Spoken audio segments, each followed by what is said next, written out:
Bom dia, terceiro ano. Eu espero que vocês estejam todos bem e com muita saudade.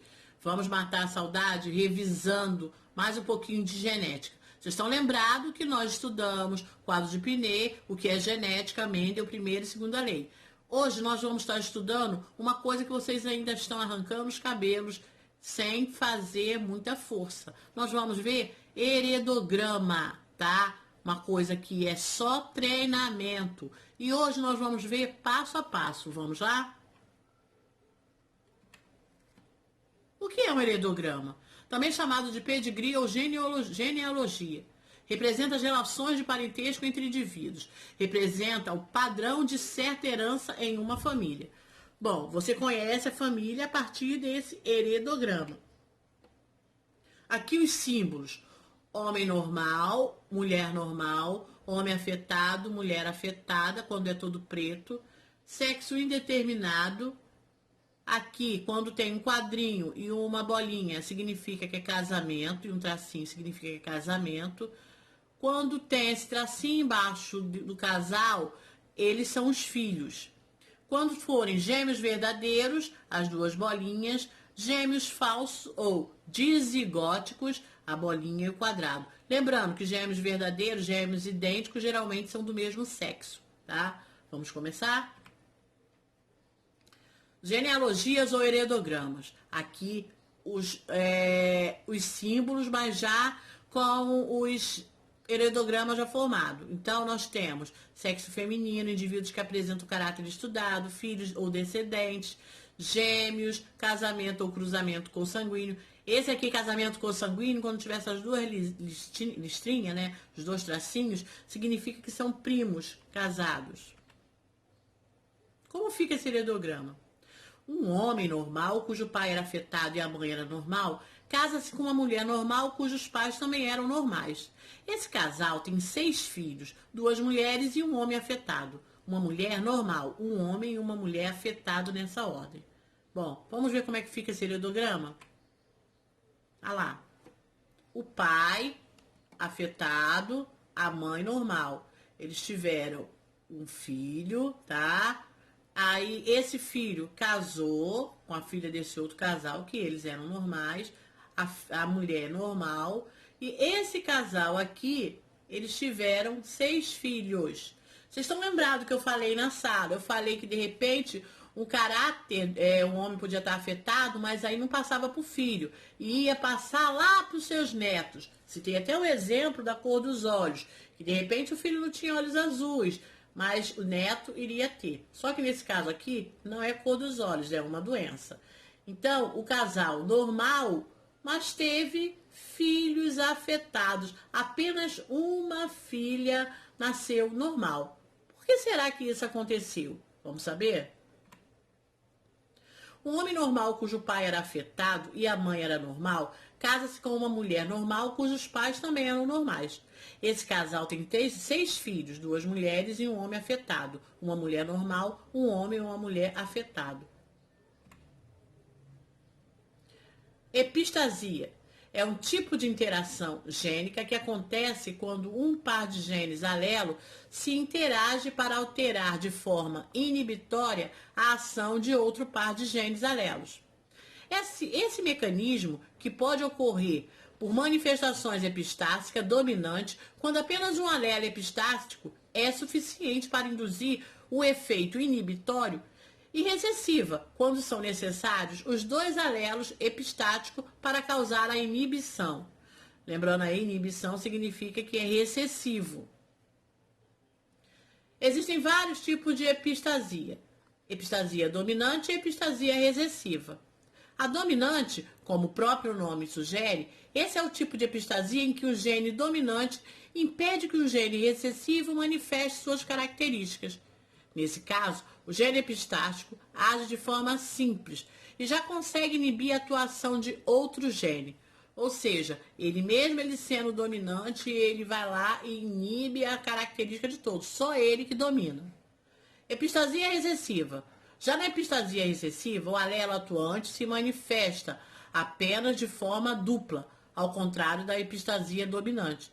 Para entender melhor, veja o exemplo onde é determinada a cor dos pelos do labrador.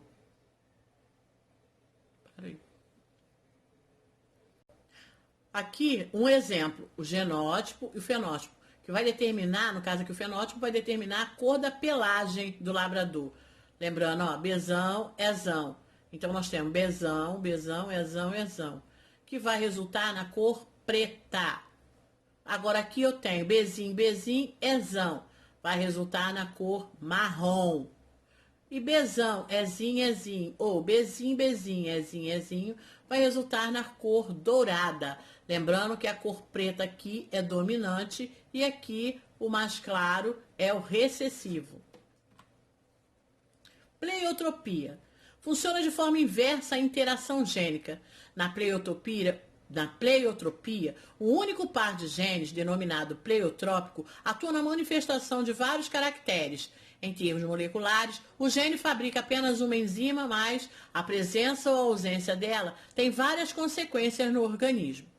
A condição pleiotrópica mais comum é a feniciletoníria, cujas causas é um gene recessivo que produz uma enzima incapaz de transformar o aminoácido fenilanina em tirosina.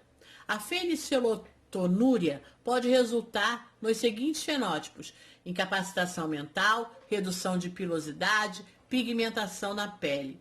Então, para vocês terem uma ideia, tá? Uma única ausência de uma delas traz uma consequência muito grande. Incapacitação mental, redução de pilosidade, pigmentação na pele. Então, os resultados são devastadores. Lembrando, epistasia, gravem bem, é definido como uma interação onde os alelos de um par de gene inibem a ação dos alelos de um outro par, que pode ou não estar no mesmo cromossomos. Dominância completa e incompleta e codominância. Esse foi o nosso último estudo aí, nós estudamos. Então, dominância completa, incompleta e codominância são relações distintas que diz respeito ao grau de expressão dos alelos. Nós vimos isso em interação gênica, tá? Dominância completa é aquela mais simples em que um alelo suprime a manifestação do outro quando em heterozigose. Isso faz com que o fenótipo de um indivíduo em heterozigose seja igual ao fenótipo de um indivíduo homozigoto dominante. O exemplo mais clássico de dominância é o albinismo. Vocês sabem o que é albinismo? São aquelas pessoas que não têm pigmentação na pele, que são chamados de sarará. Isso é causada por uma desordem genética em que se observa um defeito na produção de melanina. Melanina é o pigmento responsável pela cor da pele e dos pelos. Branco, moreno, escuro, tá? Dominância incompleta. Na dominância incompleta, os alelos expressos em heterozigose, porém, o fenótipo produzido é intermediário, uma vez que nenhum é completamente dominante. Eles são todos intermediários. Enquanto na dominância completa o fenótipo é igual ao do homozigoto dominante, na dominância incompleta expressa-se um fenótipo completamente distinto dos homozigotos. Codominância. A codominância ocorre quando os dois alelos expressam-se em heterozigose e, diferentemente da dominância incompleta, não é formado por um fenótipo intermediário, tá? Nesse caso, o fenótipo apresenta característica dos dois alelos que estão ativos e independentes um do outro. O exemplo mais conhecido da codominância é o nosso sistema ABO, nosso sistema sanguíneo, tipo sanguíneo. Estão lembrados, né?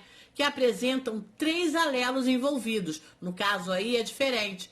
Isão, azão, isão, bezão e izinho. Como tá aí muito claro, o isão A vai determinar o tipo sanguíneo A. Isão B, o tipo sanguíneo B. E quando tem os dois, tipo sanguíneo AB. E o izinho é o que determina o tipo sanguíneo O. Letalidade. Surgiu muitas dúvidas quanto à letalidade. Alguns genes apresentam produtos que inviabilizam o desenvolvimento de um organismo. Isso pode ocorrer antes ou depois de sua maturidade reprodutiva, mas, em ambos os casos, caracteriza um quadro de letalidade. Esse tipo de situação sempre atinge organismos homozigotos, dependendo do caso, podendo ser aqueles dominantes ou recessivos. Só lembrando que letalidade quer dizer mortal.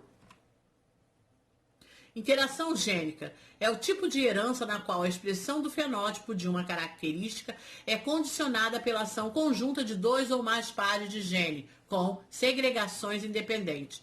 Essa interação resulta num efeito que difere daquele produzido por ambos individualmente.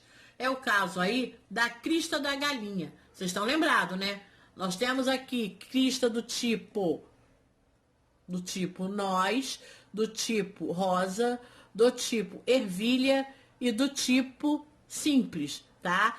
Ele vai determinar os tipos de crista, tá? Nas galinhas, nos frangos. E nós temos também aqui um outro exemplo de interação simples, as abóboras. Nós temos abóboras esféricas, alongadas e discoide. E o que vai determinar aqui, tá? São os genótipos dela, que é os fenótipos, tá? E as formas dela. Bom, eu vou ficando por aqui, não sem antes deixar uma surpresinha, uma brincadeirinha para vocês. A primeira, formule 12 perguntas sobre o assunto estudado. Monte um heredograma usando 5 símbolos diferentes com pais e netos afetados. Lembrando, 5 símbolos. Consanguíneo, gêmeos, vocês vão escolher os símbolos. E por último, faça o cruzamento do quadro de Pinet dos seguintes genótipos. Azão, azinho, cezão, cezinho. Treinem bastante. Bom, fiquem com Deus. Até breve. Estou com muita saudade. Tchau.